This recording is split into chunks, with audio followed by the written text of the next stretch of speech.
Quite recently, a bishop wrote a letter to a great daily newspaper. His theme was the importance of doing justice to the workers. His belief, apparently, was that the workers are those who work with their hands. He sought to divide the people of Australia into classes. He was obviously suffering from what has, for years, seemed to me to be our greatest political disease, the disease of thinking that the community is divided into the relatively rich and the relatively idle, and the laborious poor, and that every social and political controversy can be resolved into the question, what side are you on?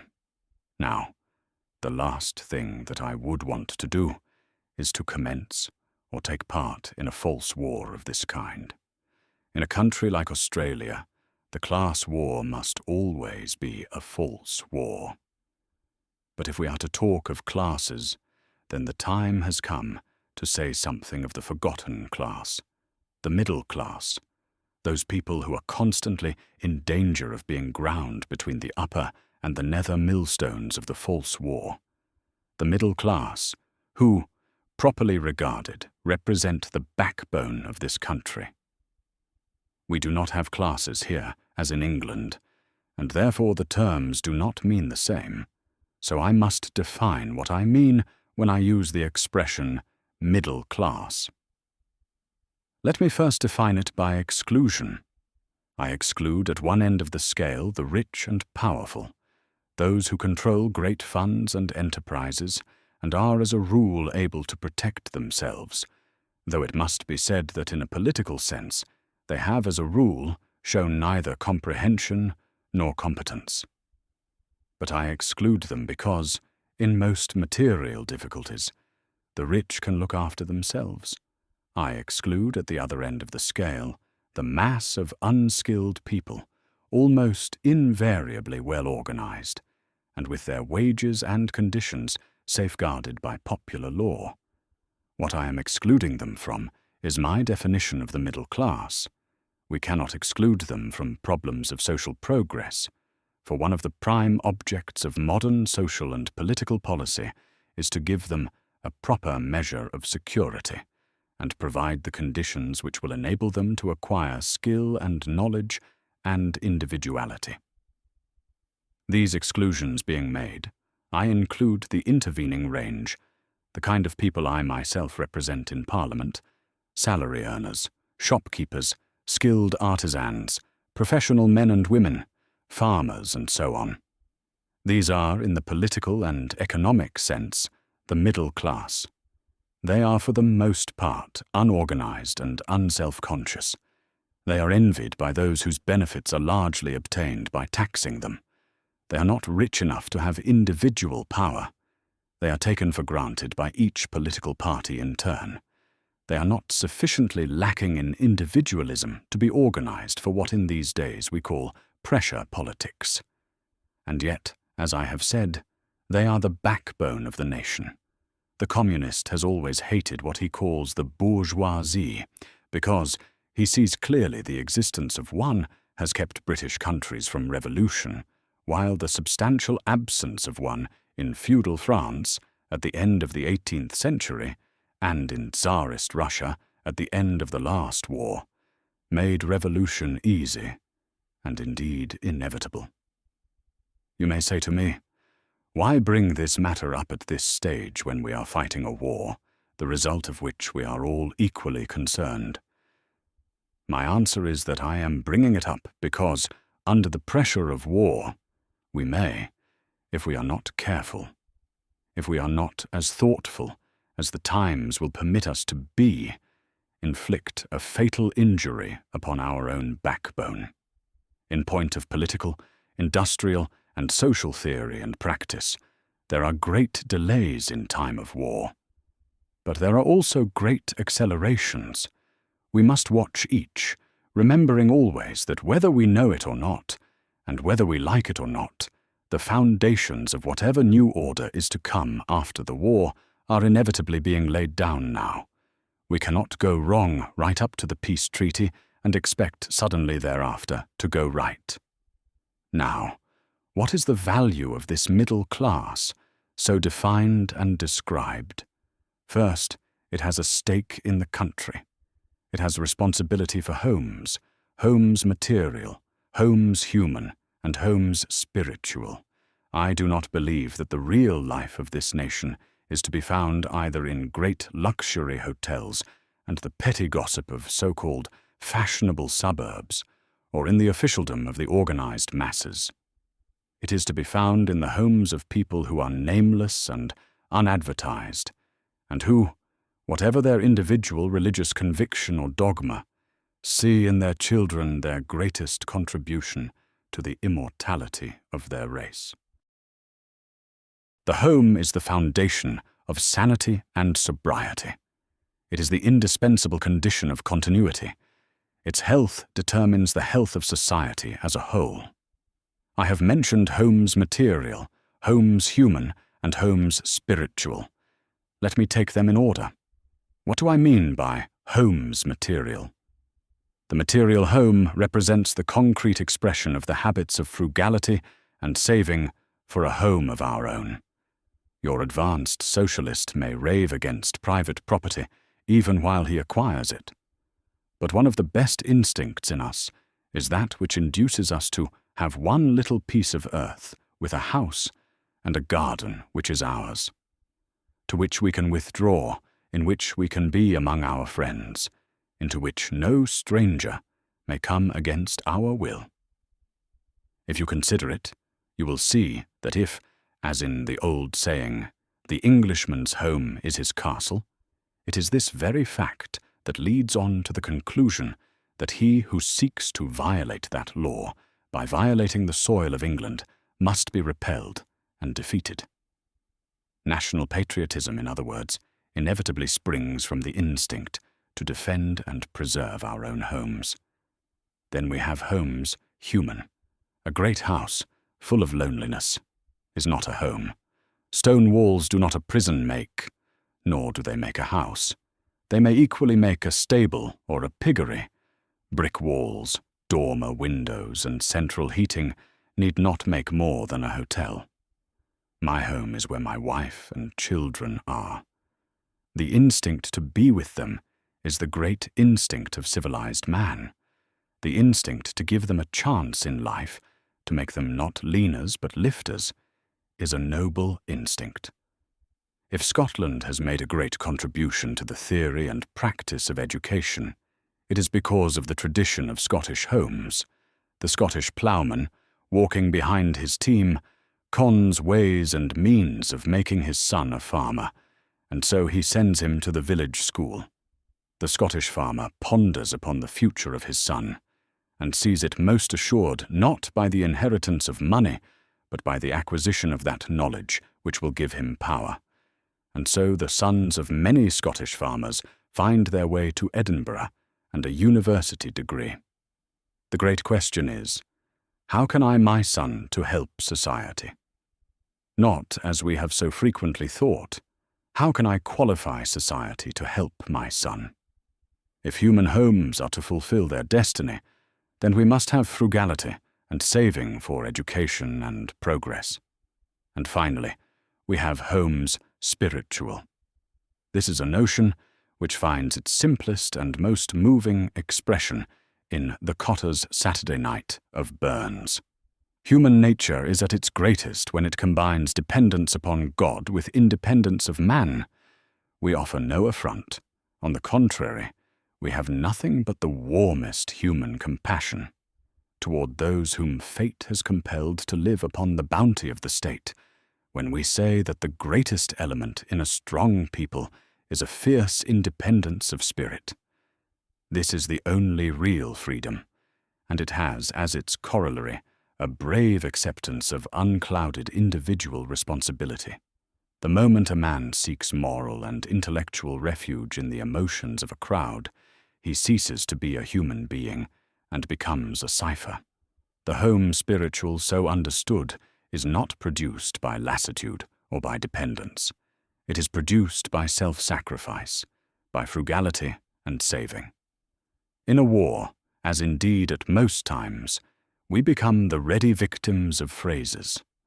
We speak glibly of many things without pausing to consider what they signify. We speak of financial power, forgetting that the financial power of 1942 is based upon the savings of generations which have preceded it. We speak of morale as if it were a quality induced from without, created by others for our benefit, when in truth there can be no national morale which is not based upon the individual courage of men and women. We speak of man-power as if it were a mere matter of arithmetic, as if it were made up of a multiplication of men and muscles without spirit. Second, the middle class, more than any other, provides the intelligent ambition which is the motive power of human progress. The idea entertained by many people that, in a well-constituted world, we shall all live on the state is the quintessence of madness. For what is the state but us? We collectively must provide what we individually receive. The great vice of democracy, a vice which is exacting a bitter retribution from it at this moment, is that for a generation we have been busy getting ourselves onto the list of beneficiaries and removing ourselves from the list of contributors, as if somewhere there was somebody else's wealth and somebody else's effort on which we could thrive. To discourage ambition, to envy success, to have achieved superiority, to distrust independent thought, to sneer at and impute false motives to public service, these are the maladies of modern democracy, and of Australian democracy in particular. Yet ambition, effort, thinking, and readiness to serve are not only the design and objectives of self-government, but are the essential conditions of its success. If this is not so, then we had better put back the clock and search for a benevolent autocracy once more. Where do we find these great elements most commonly? Among the defensive and comfortable rich, among the unthinking and unskilled mass, or among what I have called the middle class? Third, the middle class provides more than any other the intellectual life which marks us off from the beast, the life which finds room for literature, for the arts, for science, for medicine, and the law. Consider the case of literature and art. Could these survive as a department of state? Are we to publish our poets according to their political color? Is the state to decree surrealism because surrealism gets a heavy vote in a key electorate? The truth is that no great book was ever written, and no great picture ever painted by the clock or according to civil service rules. These are the things done by man, not men. You cannot regiment them. They require opportunity, and sometimes leisure. The artist, if he is to live, must have a buyer, the writer an audience. He find them among frugal people to whom the margin above bare living means a chance to reach out a little towards that heaven which is just beyond our grasp. It has always seemed to me, for example, that an artist is better helped by the man who sacrifices something to buy a picture he loves than by a rich patron who follows the fashion. Fourth, this middle class maintains and fills the higher schools and universities, and so feeds the lamp of learning. What are schools for? To train people for examinations, to enable people to comply with the law, or to produce developed men and women? Are the universities mere technical schools, or have they as one of their functions the preservation of pure learning, bringing in its train not merely riches for the imagination, but a comparative sense for the mind, and leading to what we need so badly, the recognition of values which are other than pecuniary? One of the great blots on our modern living is the cult of false values, a repeated application of the test of money, notoriety, applause. A world in which a comedian or a beautiful half-wit on the screen can be paid fabulous sums, whilst scientific researchers and discoverers can suffer neglect and starvation, is a world which needs to have its sense of values violently set right. Now, have we realized and recognized these things? Or is most of our policy designed to discourage or penalize thrift, to encourage dependence on the state, to bring about a dull equality on a fantastic idea that all men are equal in mind and needs and deserts, to level down by taking the mountains out of the landscape, to weigh men according to their political organizations and power, as votes and not as human beings? These are formidable questions, and we cannot escape from answering them if there is really to be a new order for the world.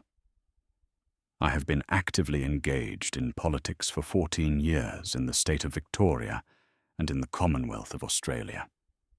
In that period, I cannot readily recall many occasions upon which any policy was pursued which was designed to help the thrifty, to encourage independence, to recognize the divine and valuable variations of men's minds. On the contrary, there have been many instances in which the votes of the thriftless have been used to defeat the thrifty. On occasions of emergency, as in the Depression and during the present war, we have hastened to make it clear that the provision made by man for his own retirement and old age is not half as sacrosanct as the provision the state would have made for him if he had never saved at all. We have talked of income from savings as if it possessed a somewhat discreditable character. We have taxed it more and more heavily. We have spoken slightingly of the earning of interest at the very moment when we have advocated new pensions and social schemes. I have myself heard a minister of power and influence declare that no deprivation is suffered by a man if he still has the means to fill his stomach, clothe his body, and keep a roof over his head. And yet the truth is, as I have endeavored to show, that frugal people who strive for and obtain the margin above these materially necessary things are the whole foundation of a really active and developing national life. The case for the middle class is the case for a dynamic democracy, as against the stagnant one. Stagnant waters are level, and in them the scum rises. Active waters are never level.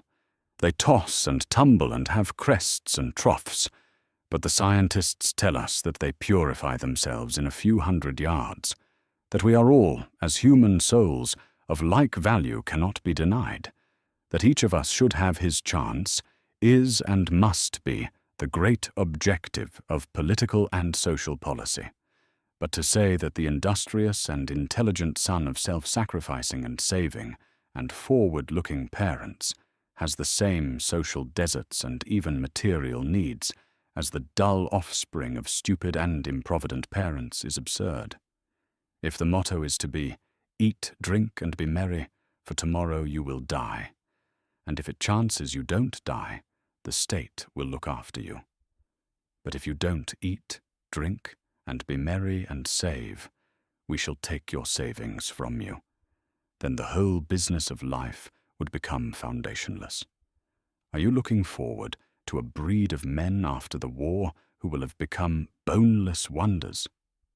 Leaners grow flabby. Lifters grow muscles. Men without ambition readily become slaves. Indeed, there is much more in slavery in Australia than most people imagine. How many hundreds of thousands of us are slaves to greed, to fear, to newspapers, to public opinion, represented by the accumulated views of our neighbours.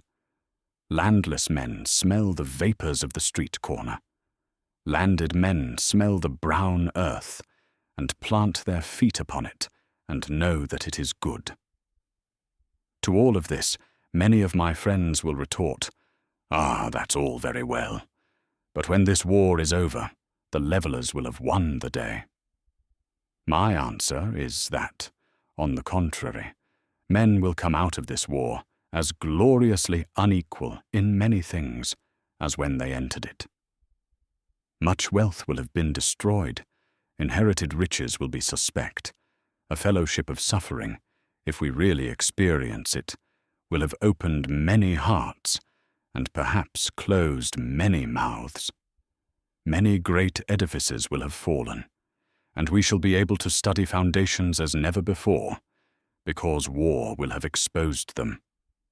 But I do not believe that we shall come out into the overlordship of an all-powerful state on whose benevolence we shall live, spineless and effortless, a state which will dole out bread and ideas with neatly regulated accuracy, where we shall all have our dividend without subscribing our capital, where the government, that almost deity, will nurse us and rear us and maintain us and pension us and bury us, where we shall all be civil servants, and all presumably, since we are equal, heads of departments. If the new world is to be a world of men, we must be not pallid and bloodless ghosts, but a community of people whose motto shall be to strive, to seek, to find, and not to yield. Individual enterprise must drive us forward. That does not mean that we are to return to the old and selfish notions of laissez-faire. The functions of the state will be much more than merely keeping the ring within which the competitors will fight. Our social and industrial laws will be increased. There will be more law, not less, more control, not less. But what really happens to us will depend on how many people we have who are of the great and sober and dynamic middle class, the strivers, the planners, the ambitious ones. We shall destroy them at our peril.